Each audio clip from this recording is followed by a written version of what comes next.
Dear students, this is third chapter of macroeconomics for class 12th, measurement of national income.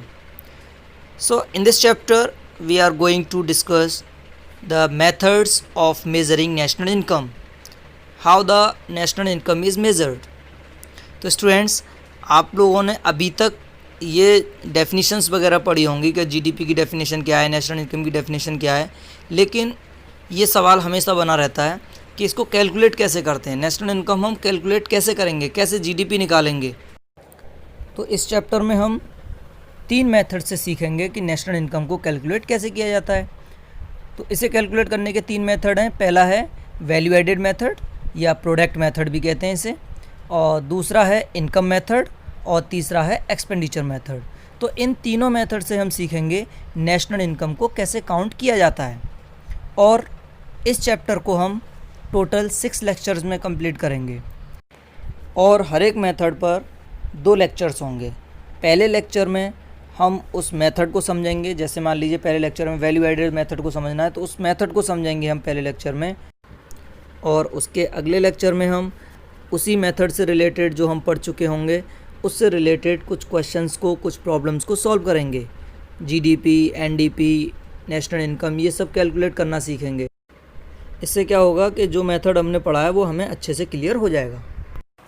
तो सबसे पहला method है हमारा value added और प्रोडक्ट मेथड। तो वैल्यू एडेड मेथड में क्या होता है कि जितनी भी स्टेजेस होती हैं प्रोडक्शन की, किसी भी प्रोडक्ट की, तो उसमें हर स्टेज पर जितनी भी वैल्यू ऐड की जाती है, सिर्फ हम उस एडेड वैल्यू को सम अप कर लेते हैं, तो उससे हमारा जो है नेशनल इनकम काउंट होता है। जैसे मान लीजिए, इसके लिए एक एग्जांपल लें, जैसे कोई कंपनी है थ्रेड बनाती है, और उसने थ्रेड बनाया तो उसने कहीं से कॉटन मान लीजिए लिया होगा, तो कॉटन उस कंपनी के लिए क्या इंटरमीडिएट गुड हो गया, तो कॉटन की वैल्यू को इंक्लूड नहीं किया जाएगा। जितना उस कंपनी ने उसमें थ्रेड बनाने के लिए जो वैल्यू ऐड कर दी उसमें, उसको इंक्लूड किया जाएगा। फॉर एग्जांपल, अगर मान लीजिए 1000 रुपीज़ का उसने जो है कॉटन लिया था, और उसने 500 रुपये उसमें ऐड करके, यानी कि धागा जो बन के तैयार हुआ उसका टोटल 1500 का हो गया, यानी कि 500 रुपये उसने ऐड कर दिए। तो जो एडिशन वैल्यू है 500 रुपीज़, इसको जोड़ा जाएगा नेशनल इनकम में।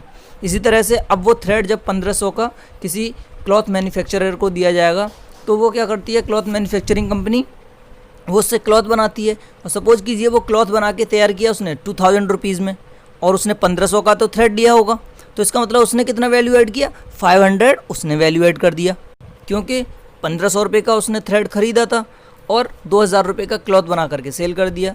तो 20,000 माइनस इंटरमीडिएट को आप हटा देंगे 1500 को, तो 500 बचा, तो उसने भी 500 ऐड कर दिया। तो ये जो 500 इसके हैं, ये वाले ऐड किए जाएंगे नेशनल इनकम में। तो इस तरीके से हर स्टेज पर जितनी भी वैल्यू ऐड की जाएगी, इसीलिए इसका मेथड का नाम है वैल्यू एडेड मेथड। तो जितनी वैल्यू ऐड की जाएगी उस वैल्यू को आप सम अप करेंगे, तो इससे आपको जो है नेशनल इनकम का पता चलेगा, और इसमें डबल काउंटिंग भी नहीं होगी। तो स्टूडेंट्स, इस मेथड से नेशनल इनकम काउंट करने के लिए कुछ टर्म्स को जानना होगा। तो जैसे पहला है वैल्यू ऑफ आउटपुट। तो वैल्यू ऑफ आउटपुट क्या होती है, it is the market value of all goods and services produced by a firm in an accounting year. यानी कि एक अकाउंटिंग ईयर में जो भी फर्म ने जितने भी मार्केट प्राइस पे जो भी प्रोडक्ट प्रोड्यूस किए हैं, उसको आप सम अप करेंगे तो वो वैल्यू ऑफ आउटपुट होगी। तो वैल्यू ऑफ आउटपुट को निकालने के लिए क्या करेंगे, जितने भी आपकी कंपनी ने प्रोडक्ट बनाए हैं उनको मल्टीप्लाई कर दीजिए उस पर कमोडिटी के प्राइस से। जैसे आपकी कंपनी ने मान लीजिए 100 यूनिट्स बनाए किसी कमोडिटी के, और उसका प्राइस जो है मान लीजिए 5 रुपये है, 5 रुपीज़, तो 100 मल्टीप्लाई बाई 5 इक्वल्स टू 500 आ जाएगा। तो ये वैल्यू ऑफ आउटपुट हो गई। तो देखिए, हमने इसमें से इंटरमीडिएट गुड्स को नहीं निकाला, इंटरमीडिएट इसमें इंक्लूडेड है, और जो इस कंपनी ने वैल्यू ऐड की वो भी इंक्लूडेड है।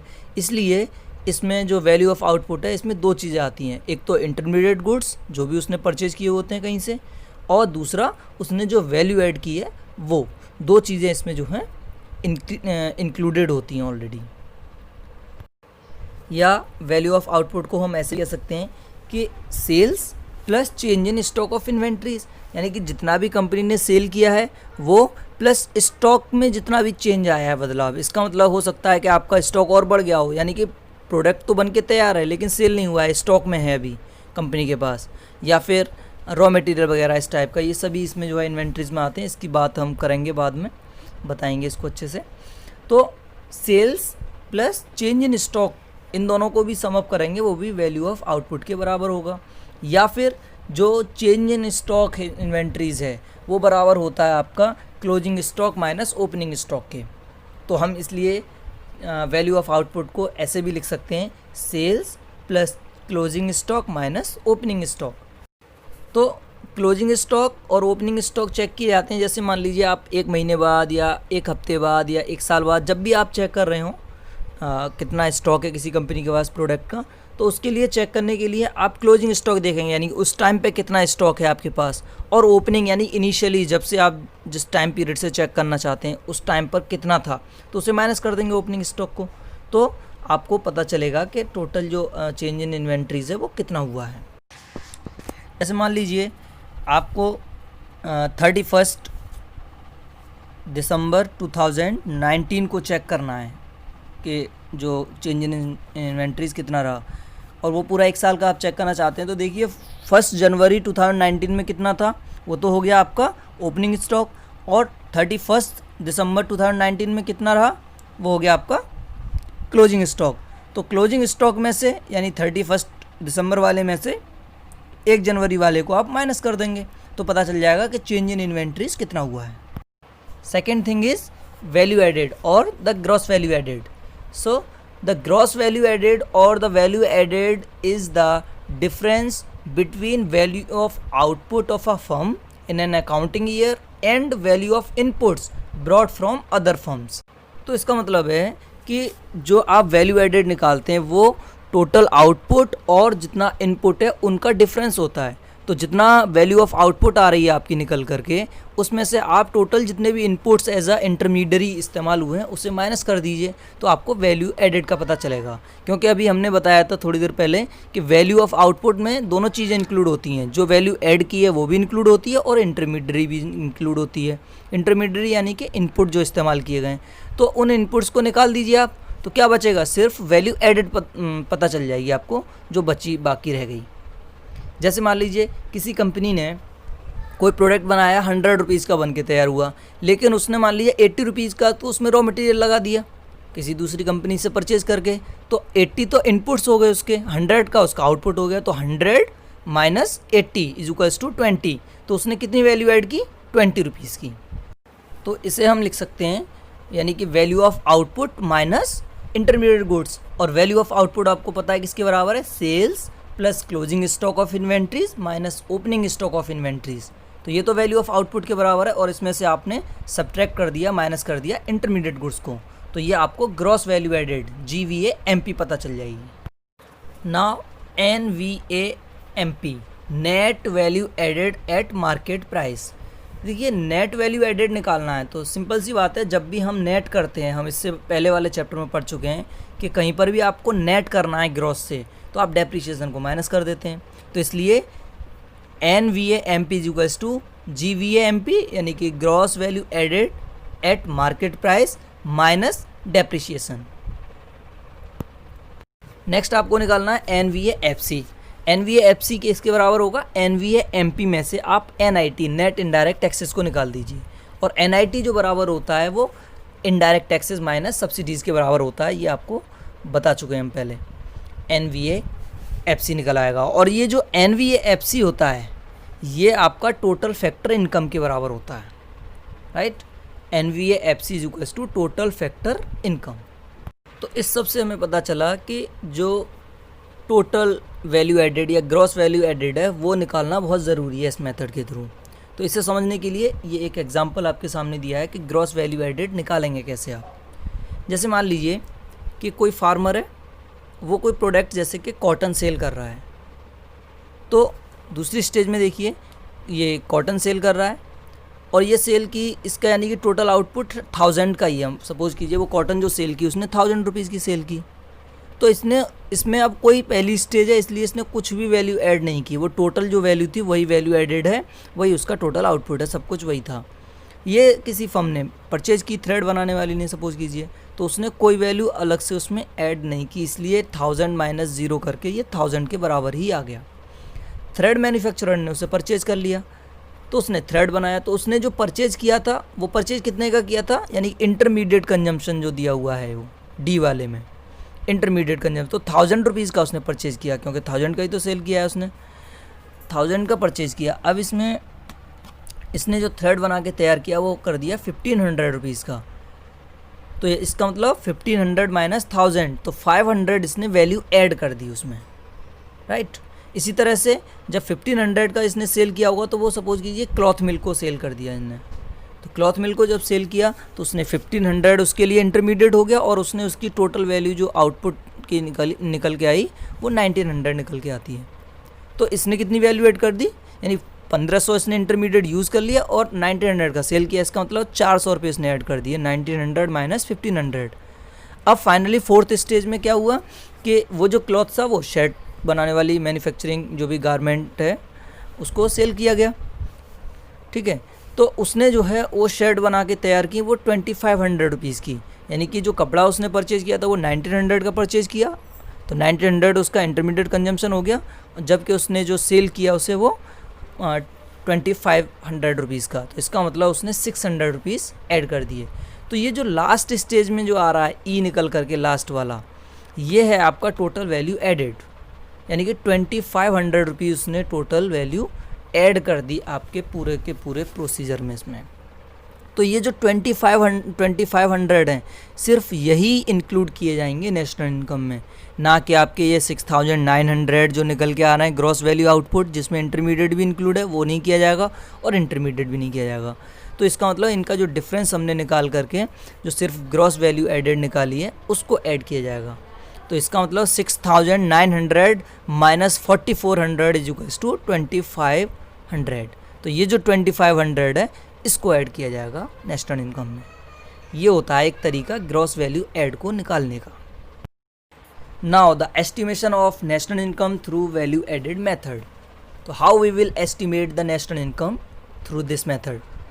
सो first of all we will calculate the GDP and GDP is equals to GVA of all the firms, यानी कि GDP हम कैलकुलेट करेंगे सबसे पहले, और GDP किसके बराबर होता है, वो GVA के बराबर होता है, gross value added of all the firms, जितनी फर्म्स ने ग्रॉस वैल्यू ऐड की है उसके बराबर होता है हमारा GDP।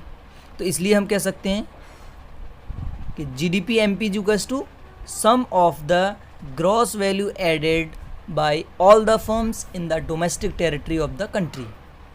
और जो ग्रॉस वैल्यू एडेड है उससे कैसे निकालते हैं फिर आप, sales plus change in stock of inventories, जो कि बराबर होता है closing stock minus opening stock के, minus intermediate consumption plus net exports, और नेट एक्सपोर्ट निकालेंगे आप एक्सपोर्ट्स माइनस इंपोर्ट से। तो ये हो गया आपका GDP MP के बराबर। और NDP MP निकालना है, सिंपल सी बात है, नेट करना है उसको, राइट। तो नेट करने के लिए ग्रॉस में से हमेशा डेप्रिसिएशन को माइनस करते हैं, तो इसलिए GDP MP माइनस डेप्रिसिएशन और sum of net value added by all the firms in the domestic territory of the country. यानी कि पहले ही अगर आप नेट वैल्यू एडेड निकाल देंगे, यानी कि हर स्टेज पे आप डेप्रिसिएशन माइनस कर देंगे, तब भी सही है वो। तो GDP MP माइनस डेप्रिसिएशन, ये NDP MP के बराबर होगा। और डेप्रिसिएशन जो है वो gross capital formation minus net capital formation के बराबर होता है, राइट। नेक्स्ट फिर निकालेंगे NDP FC। NDP FC निकालने के लिए यानी कि इसे फैक्टर कॉस्ट पे देखना है, तो NDP MP में से आप NIT नेट इनडायरेक्ट टैक्सेस को माइनस कर दीजिए, और नेट इनडायरेक्ट टैक्सेस बराबर होता है आपका IT माइनस SK, यानी कि इनडायरेक्ट टैक्सेस माइनस सब्सिडीज़ के। और लास्टली आप निकालेंगे NNP FC, जिसे आप नेशनल इनकम भी कहते हैं। NNP FC और national income is equals to NDP FC net domestic product at factor cost plus NFIA net factor income from abroad.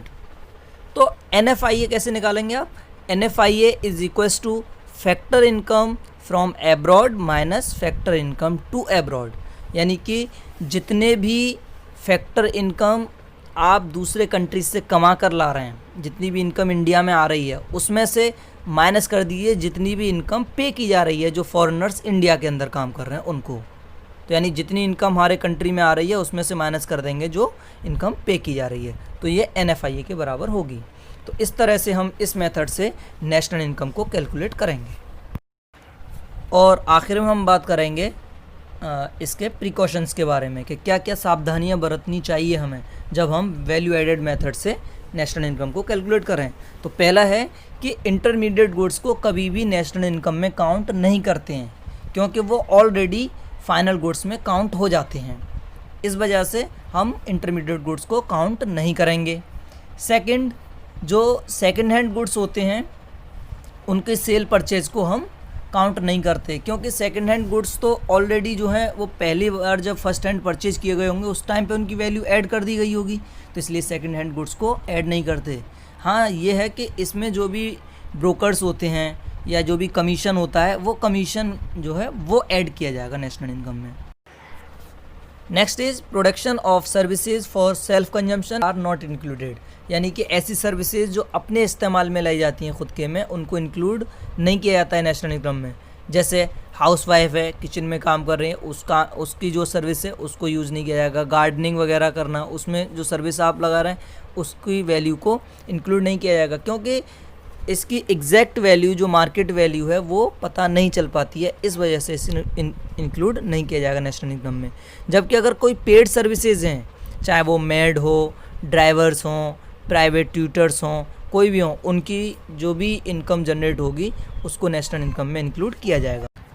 Next is production of goods for self consumption will be included in the national income, यानी कि जो भी product self consumption के लिए इस्तेमाल हो रहे हैं, चाहे वो आपकी कंपनी में क्यों ना बन रहे हों, अगर वो अपने लिए इस्तेमाल किए जा रहे हैं प्रोडक्ट्स, तो उनकी इम्प्यूटेड वैल्यू मार्केट के अकॉर्डिंग देख करके कि मार्केट में इसकी वैल्यू क्या होगी, उसके अकॉर्डिंग देख करके वो वैल्यू नेशनल इनकम में इंक्लूड की जाएगी, क्योंकि वो करंट आउटपुट बनता है आपका, तो इस वजह से उसे इंक्लूड करेंगे।